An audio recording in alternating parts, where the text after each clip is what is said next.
Hi friends and family, இன்னைக்கு என்னோட ஸ்டைலில் தக்காளி தொக்கு சப்பாத்தி, இட்லி, தோசை, ஒயிட் ரைஸ் எல்லாத்துக்கூடையும் செய்கிற மாதிரி ஒரு தக்காளி தொக்கு ரெசிபி தான் பார்க்க போகிறோம். வாங்க எப்படி செய்யலான்னு பார்க்கலாம். அதுக்கு நான் 1/2 கிலோ அளவுக்கு தக்காளி எடுத்திருக்கேன். தக்காளி ரொம்ப பழுத்து இருந்தா இந்த ரெசிபிக்கு சூப்பரா இருக்கும். நான் இந்த மாதிரி கட் பண்ணி மிக்ஸி ஜார்ல சேர்த்துக்கிறேன். தக்காளி கட் பண்ணி எடுத்து வச்சிருக்கேன். மிக்ஸி ஜார்ல மிளகு, சீரகம், சோம்பு, தொக்குக்கு தேவையான மஞ்சத்தூள், குழம்பு மிளகாத்தூள், காஷ்மீரி சில்லி பவுடர், தொக்குக்கு தேவையான உப்பு சேர்த்து இந்த மாதிரி கொஞ்சம் கொரன்னு அரைச்சி எடுத்து வச்சிருக்கேன்.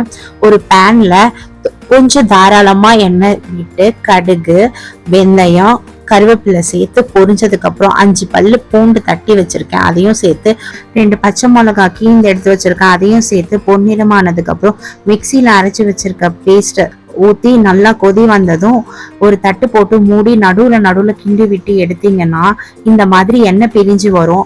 ஃபைனலா கொத்தமல்லி தூவி இறக்கணும்னா என்னோட ஸ்டைல்ல சிம்பிளா எல்லாத்துக்குமே சாப்பிடுற மாதிரி ஒரு தக்காளி தொக்கு ரெசிபி ரெடிங்க. இந்த தக்காளி தொக்கை ஃப்ரிட்ஜில் 1 வீக் வரைக்கும் ஸ்டோர் பண்ணி சாப்பிடலாம். சப்பாத்தி, ரச சாதம், தயிர் சாதத்து கூட இவன் வேற லெவல்ல இருப்பான். இந்த ரெசிபி வீடியோ பிடிச்சிருக்கும்னு நினைக்கிறேன். பாய்.